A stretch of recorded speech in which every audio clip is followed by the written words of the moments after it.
धन धन आशीष है या बाधा है, ये एक प्रश्न है। मेरे ख्याल में हर व्यक्ति के अपने अलग अलग विचार होंगे। कोई बोलेगा कि शायद ये तो बहुत बड़ी बाधा है, कोई बोलेगा नहीं नहीं बाधा नहीं, ये आशीष है। तो अब देखना हमें यह है कि असली में क्या बात है, कहाँ पर हम इसका डिसीजन ले सकते हैं कि ये बाधा बन सकती है या ये एक आशीष है। क्या धनवान होना गलत बात है? बिल्कुल भी नहीं। अरे भाई, मैं भी धनवान होना मांगता हूँ, मेरे ख्याल में हमारे सुनने वाले भी धनवान होना मांगते हैं, क्यों नहीं। अगर हमारे पास पैसा हो और ताकि सब चीज़ों को हम खरीद सके और हमारे कंफर्ट के लिए सब चीज़ें हो तो उसमें क्या बुराई है? कोई बुराई नहीं है। तो फिर ये बाधा कहाँ से आ गई? चलिए आज हम इसी के बारे में अवलोकन करेंगे और देखेंगे क्या धन एक बाधा बन सकती है या आशीष का स्रोत भी है। चलिए, इससे पहले कि हम आगे बढ़ें, हम परमेश्वर के वचन में देखेंगे कि प्रभु यीशु मसीह क्या कहते हैं इसके बारे में। बाइबल बहुत कुछ कहती है, लेकिन आज हम विशेष करके एक विशेष भाग मैं आपके सामने पढ़ूंगा और उसके बाद थोड़ा सा हम उस पर विचार करेंगे। तो चलिए मैं आपके लिए पढ़ता हूं मरकुस रचित सुसमाचार और उसका 10 अध्याय। मरकुस उसका 10 अध्याय और 17वां पद। यहां इस प्रकार से लिखा हुआ है, पहले मैं आपके लिए पढ़ देता हूं। मरकुस उसका 10वां अध्याय 17वां पद। और जब वह निकलकर मार्ग में जाता था तो एक मनुष्य उसके पास दौड़ता हुआ आया और उसके आगे घुटने टेक कर उससे पूछा, हे उत्तम गुरु, अनंत जीवन का अधिकारी होने के लिए मैं क्या करूं? यीशु ने उसको उत्तर दिया, तू मुझे उत्तम क्यों कहता है? कोई उत्तम नहीं, केवल एक, अर्थात परमेश्वर। तू आज्ञाओं को तो जानता है, हत्या न करना, व्यभिचार न करना, चोरी न करना, झूठी गवाही न देना, छल न करना, अपने माता पिता का आदर करना। उसने उससे कहा, इन सब बातों को तो मैं लड़कपन से करता आया हूं। ये बात यहां पर हम देखते हैं जो यहां पर लिखी हुई है। उसने उससे कहा, हे गुरु, इन सब को तो मैं लड़कपन से मानता आया हूं। यीशु ने उसकी ओर दृष्टि करके उससे प्रेम किया और उससे कहा, तुम में एक बात की घटी है। अब सुनिए वो घटी क्या है। जा, जो कुछ तेरा है उसे बेचकर गरीबों को दे दे और तुझे स्वर्ग में धन मिलेगा, और आकर मेरे पीछे हो ले। इस बात से उसके चेहरे पर उदासी छा गई और वह शोक करता हुआ चला गया, क्योंकि वह बहुत धनी था। यीशु ने चारों ओर देखकर अपने चेलों से कहा, धनवानों को परमेश्वर के राज्य में प्रवेश करना कैसा कठिन है। चेले उसकी बातों से अचंभित हुए। इस पर यीशु ने उनसे कहा, हे बालकों, जो धन पर भरोसा रखते हैं उनके लिए परमेश्वर के राज्य में प्रवेश करना कैसा कठिन है। परमेश्वर के राज्य में धनवान के प्रवेश करने से ऊंट का सुई के नाके में से निकल जाना सहज है। वे बहुत ही चकित होकर आपस में कहने लगे, तो भाई फिर किसका उद्धार हो सकता है? फिर प्रभु यीशु मसीह कहते हैं, भाई परमेश्वर से ये सब संभव है। यहां तक मैं आपके सामने पढ़ा। तो आज का जैसा कि आप देख रहे हैं कि हमारा जो टाइटल है, शीर्षक है, वो है धन एक बाधा या आशीष। और जो आप एक पिक्चर देख रहे हैं, ड्राइंग देख रहे हैं, बाईं तरफ प्रभु यीशु मसीह है और दाईं तरफ वो धनवान व्यक्ति है जिसके चेहरे पर उदासी छाई हुई है। आप देख सकते हैं, और क्यों उदासी छाई है वो भी आप समझ गए होंगे। तो यहां पर पहले हम देखते हैं 17वां पद में, जो मैं आपके लिए अभी पढ़ा, कि एक मनुष्य उसके पास दौड़ा चला आया। भाई देखिए, एक धनवान के पास हर चीज हो जाती है ना। कंफर्ट की चीजें हैं, घर है, बैल बकरी, फ्रिज और गाड़ियां और मतलब दोस्त यार सब कुछ है उसके पास। लेकिन शायद उसने ये सोचा होगा यार मरने के बाद मेरा क्या होगा, यहाँ तो मैं अच्छी तरह से जी रहा हूँ, बड़े खुशी से जी रहा हूँ, सब कुछ मेरे पास है क्योंकि मेरे पास तो धन है। तो इसलिए शायद वो, मैं ऐसा सोच रहा हूं कि इस बात को सोच करके वो आया होगा और शायद उसने प्रभु यीशु मसीह को सुनते हुए भी सुना होगा कि अनंत जीवन अनंत जीवन। तो वो आया प्रभु यीशु मसीह के पास, दौड़ते हुए आया। हम नोट करते हैं यहाँ पर कि वो दौड़ते हुए उसके पास आया और उसके आगे घुटने टेक कर उससे कहा, हे उत्तम गुरु, अनंत जीवन का अधिकारी होने के लिए मैं क्या करूं? अच्छा प्रश्न है। एक तो भौतिक जीवन है, शारीरिक जीवन है जो हम सबों के पास है ना। और ये जो शारीरिक जीवन है ये तो भाई कितने साल का होगा? 70, 80, 90, 100, ज्यादा से ज्यादा कुछ लोग 110 साल भी जी लेते हैं। फिर उसके बाद क्या है? मौत। जी हाँ, तो वो भौतिक जीवन का एक अंत यहां पर हम देखते हैं। तो वही बात यहां पर बोल रहा है कि भाई मैं क्या करूं, इस शारीरिक जीवन को तो मैं पार कर लूंगा, कोई प्रॉब्लम नहीं है ना। लेकिन अनंत जीवन जो अनंत काल का है, अब उसका भी, उसके बारे में भी सोचना है। अब आप जो सुन रहे हैं आपको भी सोचना है, मेरे ख्याल में आपने सोचा भी होगा, ऐसी बात नहीं। चलिए देखते हैं आगे क्या है यहाँ पर। तो उसने कहा, हे उत्तम गुरु, अनंत जीवन पाने के अधिकारी होने के लिए मैं क्या करूं? तब यीशु मसीह ने उससे वो 10 आज्ञाओं की बातें वहां पर की कि भाई तू 10 आज्ञाओं को तो जानता है कि नहीं? हत्या नहीं करना, चोरी नहीं करना, व्यभिचार नहीं करना, जो निर्गमन के 20वें अध्याय में हम पढ़ते हैं, वो सब बातें प्रभु यीशु मसीह ने उससे कही। भाई तू आज्ञाओं को जानता है, छल नहीं करना, कपट नहीं करना, माँ बाप का आदर करना, ये सब बातें उसने कह दी। तो अब 20वें पद में उसने उससे कहा, हे गुरु, इन सबको तो मैं लड़कपन से मानता आया हूं। मुझे ऐसा लगता है कि जो यहां पर संदर्भ है वो ये शायद ये यहूदी व्यक्ति होगा, पता नहीं, क्योंकि उसको कैसे पता 10 आज्ञाओं के बारे में? जरूर वो यहूदी होगा, तभी उसको पता है 10 आज्ञाओं के बारे में कि भाई ये तो मैं लड़कपन से करता आया हूं, मैं चोरी नहीं करता, व्यभिचार नहीं करता, माँ बाप का आदर करता हूं, ये सब बातें वो सब उसने जो 10 आज्ञाओं के बारे में बातें प्रभु यीशु मसीह ने कही वो सब करता है, मैं लड़कपन से करता आ रहा हूं भाई।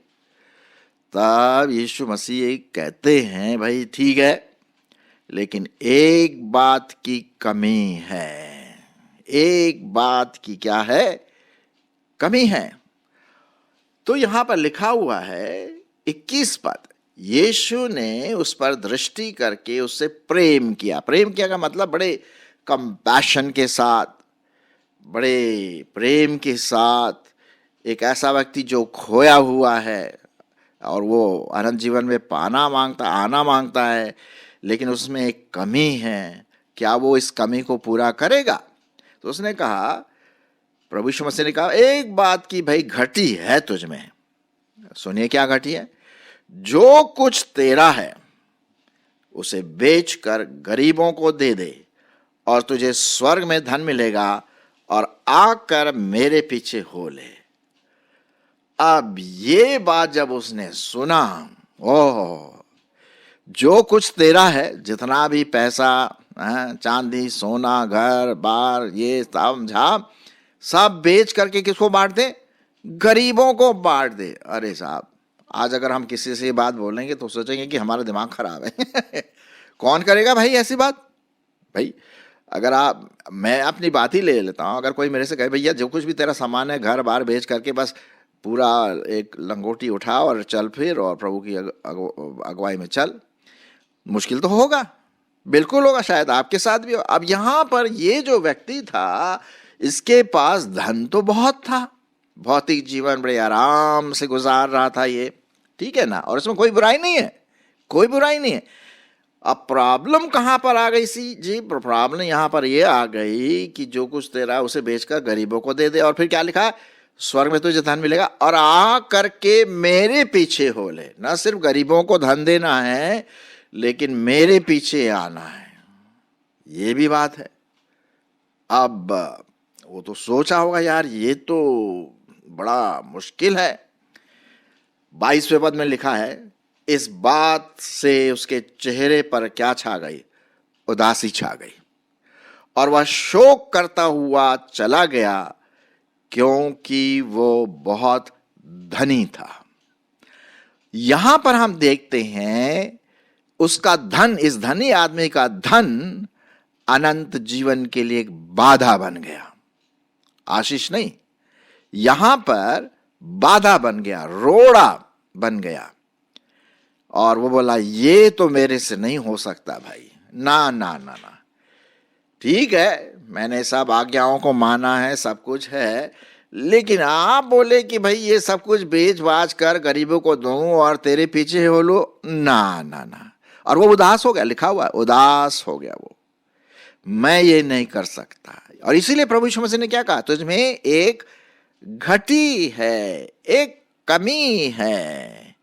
वो प्रभु यीशु मसीह ने बिल्कुल आंक लिया उसके जीवन में। और जैसे कि आप देख रहे हैं इसके चेहरे में क्या है? उदासी छा गई। उसके जीवन में सबसे महत्वपूर्ण क्या बात है? धन। धन। अब जैसे मैंने आरंभ में कहा, भाई धन होना कोई बुरी बात नहीं है, अच्छा है यदि आपके पास धन है तो आप बहुत इस्तेमाल कर सकते हैं। लेकिन प्रॉब्लम जब आती है, बाधा जब बनती है, जब धन मेरा सबसे पहला स्थान बन जाता है, तब वो बाधा बन जाता है। अब देखिए, अनंत जीवन के लिए बाधा क्या बन गई? धन बन गया। यीशु मसीह ने क्या कहे कि भाई बेच बाज के मेरे पीछे आ ले। उसने बोला ये तो नहीं होगा, क्योंकि सबसे पहला प्रायोरिटी, प्राथमिकता मेरे जीवन में उत्तम बात यह है धन धन धन। बड़ी मुश्किल से मैंने इसे कमाया, मैं थोड़ी ऐसे गवा दूंगा। अब वो अपने अनंत जीवन के बारे में नहीं, भौतिक जीवन के बारे में वो सोचने लगा। पहले तो बड़ा दौड़े दौड़े आया, हाँ अनंत जीवन के लिए मैं क्या करूं। अब वो बहुत दुखी हो गया, उदासी छा गई, और वो वहां से चला गया। बाधा बन गया उसके लिए। धन क्या बन गई? बाधा बन गई, है ना। और फिर उसके बाद क्या लिखा हुआ है? यहां पर लिखा हुआ है 23 पद, यीशु ने चारों ओर देखकर अपने चेलों से कहा। क्या कहा? धनवानों को परमेश्वर के राज्य में प्रवेश करना कैसा कठिन है। चेले उसकी बातों से बहुत अचंभित हुए। इस पर यीशु ने फिर उनसे कहा, हे बालकों, जो धन पर भरोसा रखते हैं उनके लिए परमेश्वर के राज्य में प्रवेश करना कैसा कठिन है। ये जो धनी व्यक्ति था वो किस पर भरोसा रखता था? धन पर। उसकी सबसे पहली प्राथमिकता धन था, कुछ और नहीं।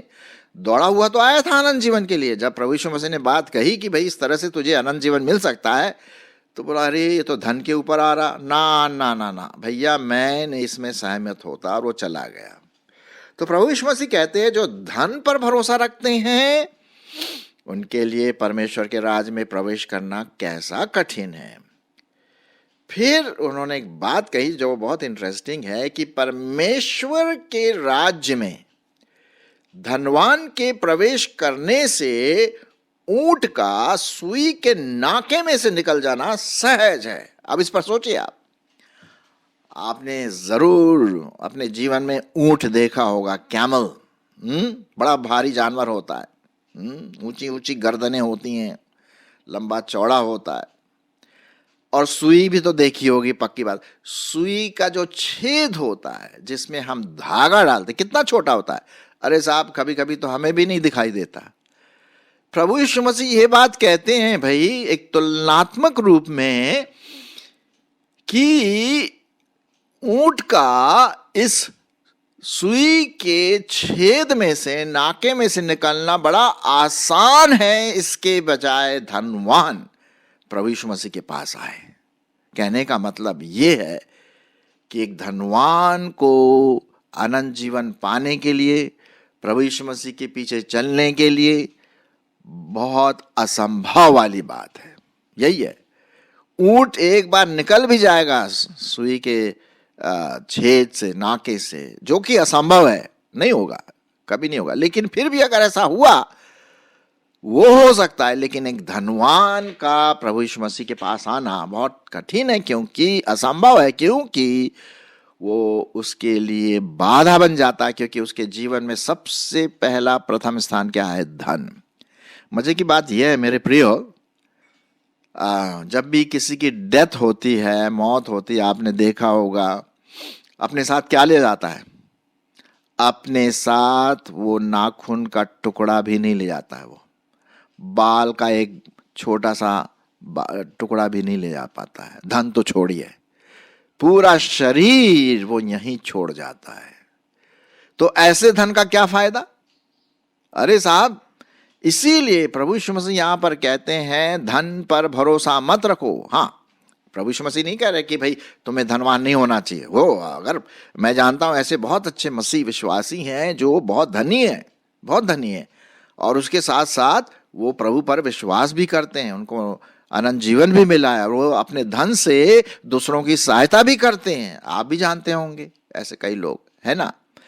लेकिन अगर एक चॉइस दिया जाए, अनंत जीवन या धन, तो ज्यादातर लोग धन के पीछे भागेंगे। और यही बात प्रभु यीशु मसीह यहां पर आपके लिए और मेरे लिए कहते हैं कि धन कितना महत्वपूर्ण है उन लोगों के लिए जो उनका सबसे पहला जीवन में है धन धन धन, और वही धन लेकर के उसको मार डालेगा। मुझे नहीं पता ये धनवान मनुष्य वापस आया कि नहीं, हम तो जानते नहीं है। हो सकता है वापस आया हो, रिपेंट किया हो, पश्चाताप किया हो, मुझे नहीं पता, लेकिन इतना पता है कि वो वहां से चला गया। आपके पास जो कुछ भी है और आपके पास जो अनंत जीवन की जो बातें हैं, क्या वो जो चीजें जो भौतिक रूप से आपके पास है ज्यादा मायने रखता है?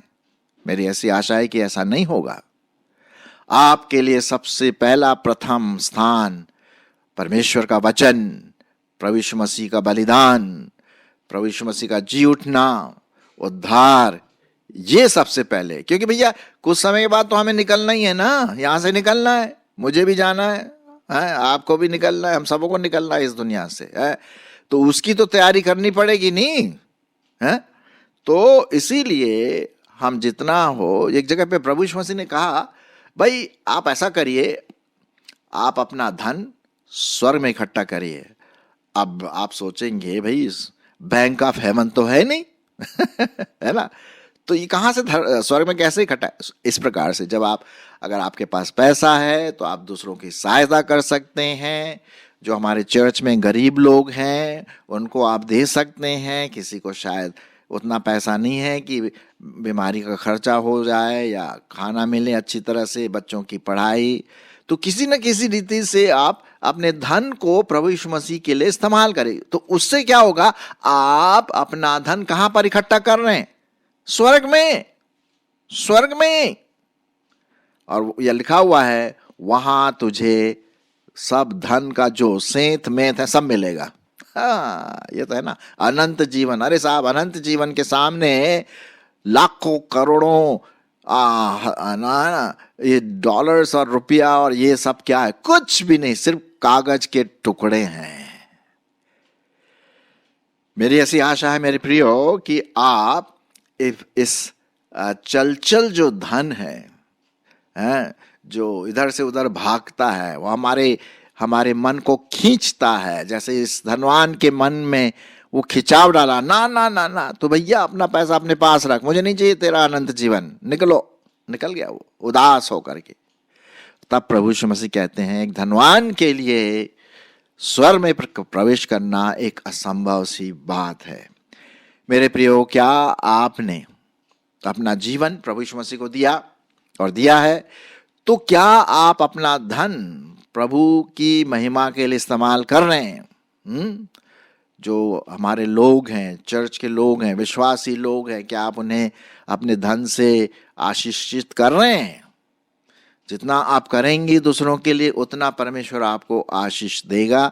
ये मेरी भी गवाही है और आप ऐसे हो सकता है आपकी भी ऐसी गवाही हो। ठीक है, तो इस बात को आप ध्यान में रखें। तो क्या धन होना एक बाधा है? नहीं, बाधा नहीं है, बाधा बन सकता है। धन एक आशीष भी है, लेकिन अगर हमारा मन सिर्फ और सिर्फ धन पर और घर चा और सब हमारे जितने गाड़ी और तब ताम झाम जो दौलत पर है, तब तो वो बाधा है, तब तो वो बाधा है। लेकिन अगर ये चीजें जो हमारे पास है हम दूसरों के लिए साथ शेयर करें तो ये बाधा नहीं, एक आशीष है जो परमेश्वर आपको और मुझको देता है। परमेश्वर हमारे इस आज के मनन पर बहुत विशेष आशीष आपके जीवन में और मेरे जीवन में डालता रहे।